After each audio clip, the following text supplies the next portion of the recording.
Good morning, I'm Maddie Jansen, and this is the podcast of 17 News at Sunrise. It's everything you need to know to start your day in about 15 minutes.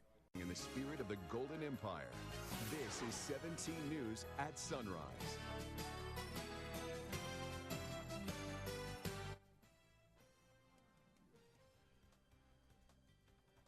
Good morning. Right now at 5, gunfire in the desert. A suspected kidnapper allegedly starts shooting at deputies after they try to pull him over. The connection that man had with another high-profile investigation coming up. Hell on earth. Residents describe their horrors at Kingston Healthcare Center as the coronavirus wreaks havoc on the facility. But was enough done to prevent an outbreak? We investigate coming up. Bracing for major cuts, school districts up and down the state are preparing for severe budget setbacks for the upcoming school year. And your student could see the impact in the upcoming school year. We'll explain coming up on this Thursday, June 18th, 2020. Good morning. It is 5:01 on this Thursday, this Friday, Junior. Yes, we are just one day closer to the weekend. I'm Alex Fisher along with Nicole Gitsky and Kevin Charette. Maddie has the day off. She's been off this week, enjoying some time off with her family. She'll be back in on Monday. But we're taking a look at your forecast as we prepare for a very hot weekend. Yeah, we are definitely going to be warming things up. Yesterday it wasn't too bad around Kern County. We were still into the upper 80s, but that is all about to change, especially as we head into the weekend into early next week.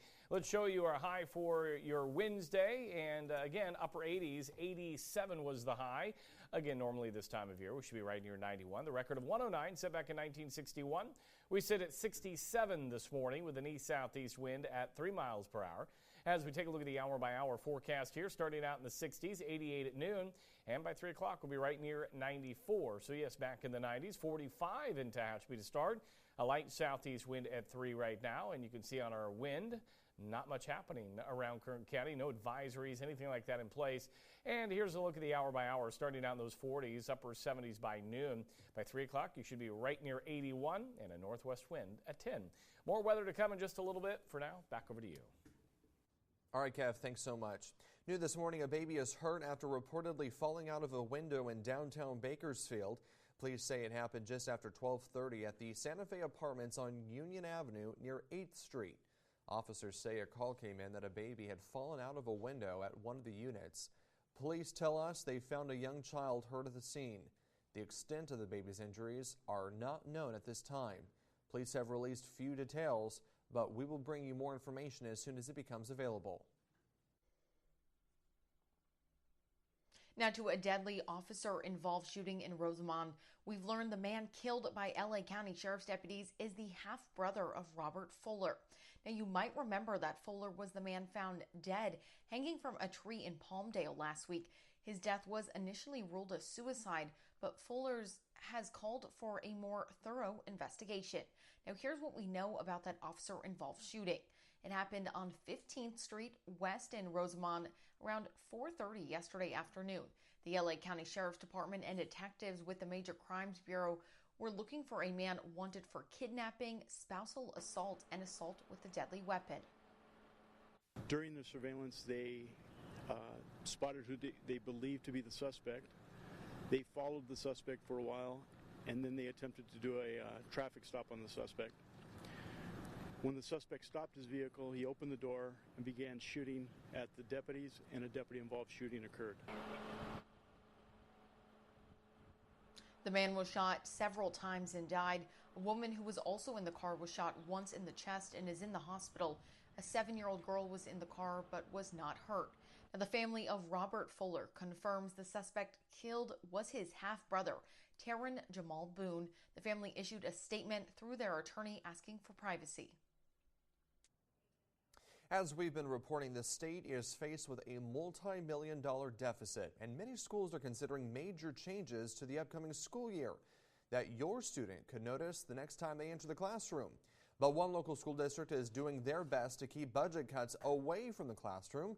17's Taylor Schaub joins us with this story. Good morning, Taylor.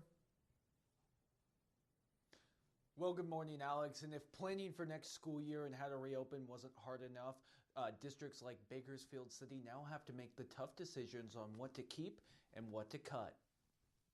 We can't fund everything next year. BCSD Assistant Superintendent Sherry Gladden and her team have been working around the clock. Their challenge, craft a budget without knowing the final numbers from the state. When you're dealing with or expecting a 10% reduction on top of your funding, not everything's going to be able to be sustained. So there are reductions that have to be implemented. As it stands today, the district projects an $8.8 million deficit for next school year. But what does that mean for your student? Deputy Superintendent Mark Lukey. We're not losing electives. We're not losing teachers. We're not going to see that impact at the classroom level. But make no mistake, the losses will be felt elsewhere. Among the proposed cuts detailed in this 162-page document, decreases in the administrative budget, freezes on new hires, and increases in class size for 4th through 6th grade. We believe that one student increase, although it will be felt, it's not as detrimental of an impact as other decisions would have been. The district also faces millions in added costs to keep their students safe, desperately hoping state and federal aid like the HEROES Act can help cover part of the burden. Those HEROES Act dollars are going to support the escalating costs to maintain clean facilities, sanitize our school buildings, provide the necessary PPE. This graphic outlines just a handful of the new costs BCSD has to account for, including the price tag of adding an on-site nurse to every school. Dad Ronnie Cernjo worries that these added expenses will create a worse learning environment. Now, if we're running low on funds, that's going to be their main concern, which takes their eyes off a lot of other things that should be looked after during the day. Baluki says the district is committed to giving their kids the same level of education as last year. Bakersfield City School District has taken a proactive approach to ensure that we do not eliminate programs or services at the classroom level. Now they'll vote to formalize that budget during a regularly scheduled meeting next Tuesday. In Southwest Bakersfield, Taylor Schaub, 17 News. High school seniors will walk across the stage for their diplomas next week. This comes after the Kern High School District Board of Trustees voted last month to allow physical graduation ceremonies at school sites. Now, there's a list of guidelines the district is implementing to help reduce the risk of COVID-19. The graduation ceremonies will also be live streamed due to limits on the number of guests allowed. You can find a list of the graduation ceremonies on our website. Just click on the hot link. Those ceremonies start on Monday. The coronavirus has claimed more lives in Kern as we continue to see a huge spike in new cases. Here's a look at the latest numbers. 3 more people have died from the virus. We've now lost 57 lives in the past 12 weeks. Roughly half were living in local skilled nursing facilities. 60 more people were diagnosed with COVID-19 yesterday. More than 1,000 are currently infected and isolating at home. 75 people are in the hospital. And state public health officials report 39 people are fighting for their life in local intensive care units. That's 1 more ICU patient from the day before. We are 40 days away from reaching our ICU capacity, according to local health projections.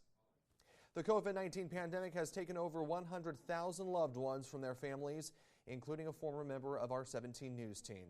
Many of you may remember former 17 News sports director Lena Washington. She's now a sportscaster in Sacramento. We are saddened to report her father, Robert Washington, died last week from COVID-19. Lena says her father was diabetic and needed money to pay for his medicine and rent. So he went back to work at a casino in Phoenix last month. Lena says no one was wearing a mask or following social distancing guidelines at the casino. She spoke on MSNBC yesterday morning, frustrated with Arizona's handling of the reopening process. Looking ahead, Kern County is taking another step towards reopening. Tomorrow, nail salons, tattoo shops, and massage parlors will be allowed to open up. Of course, these businesses will have to follow health guidelines from the state. Workers and customers must wear face masks in the store. More intense cleaning practices for shared reusable items like tweezers and needles will be put in place as well. Some services will be limited. For example, no mouth or nose tattoos or piercings for that time being. Kern County Sheriff's deputies are investigating a homicide in southeast Bakersfield. The deputies got a call around 3 o'clock yesterday afternoon of a shooting victim in the 4500 block of Cottonwood Road. When they arrived, they found a man with a gunshot dead at the scene. There's no description of a suspect. Anyone with any information is asked to call KCSO. Well, 17 News has obtained the first set of court documents in the case of the Bakersfield Three. The 300-page report revealed Michael Holsenbake, one of the Bakersfield Three who was allegedly killed by Matthew Queen, feared for his life. In March 2018, Holsenbake disappeared. His arm was found months later in the Kern River. Queen and Bailey Despot are charged in his murder, but Despot went missing in April of 2018. The report also details alleged manufacturing of illegal guns and why Queen now faces dozens of charges, including murder, torture, and kidnapping. 17's Jason Kotowski has a full report on our website, kget.com. That's also where you'll find all of our past coverage of this story. Now, in your 17 Court Watch, a Bakersfield police officer who fell asleep with a loaded gun in his lap at a local movie theater pleaded no contest to a drunk in public charge. Douglas Barrier was off duty and drinking during a showing of Frozen 2 at Studio Movie Grill on December 19th. The theater was evacuated as a precaution after staff were unable to wake Barrier, who was asleep with a gun lying in his crotch area, according to police and court documents. Staff said Barrier did not order drinks during the movie, but purchased a beer in the lobby.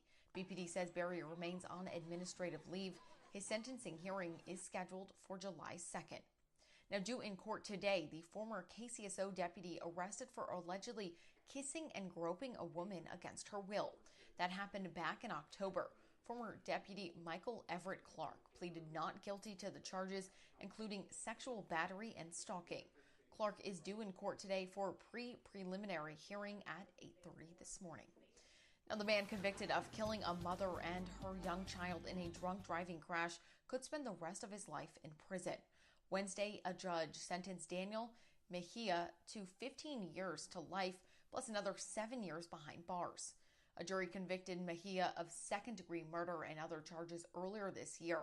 In 2017, investigators say Mejia was driving drunk, speeding down Highway 99, and slammed into a Jeep that was stopped in the center median near Taft Highway. 5-year-old Alex Rodriguez was killed. His mother, Carla Mendoza, died the next day. The additional 7 years of Mejia's sentence are for the injuries suffered by Axel's 3-year-old sister. And Kern County firefighters worked overnight to put out a brush fire in east of Bakersfield. Now, it's called the Baker Fire and is off of Bina and Calente Bodfish Roads. CAL FIRE says 150 acres have burned. Fire crews were called to the area at around 6:30 yesterday evening. Now, those crews stayed out all night. Things are getting tense on Capitol Hill as lawmakers debate police reform. As NBC's Tracy Potts reports, the fight is heating up over whether to force or encourage local police departments to make changes.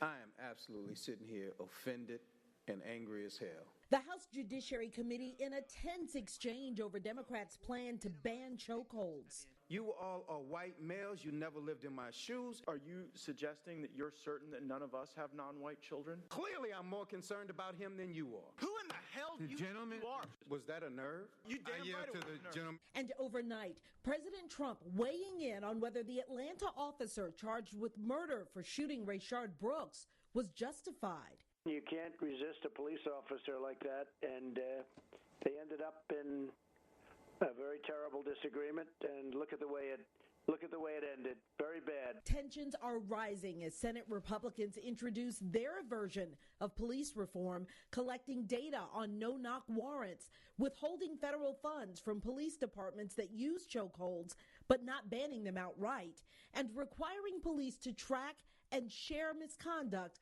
but not report it publicly. I think this package speaks very clearly to the young person who's concerned when he's stopped by the law enforcement officers.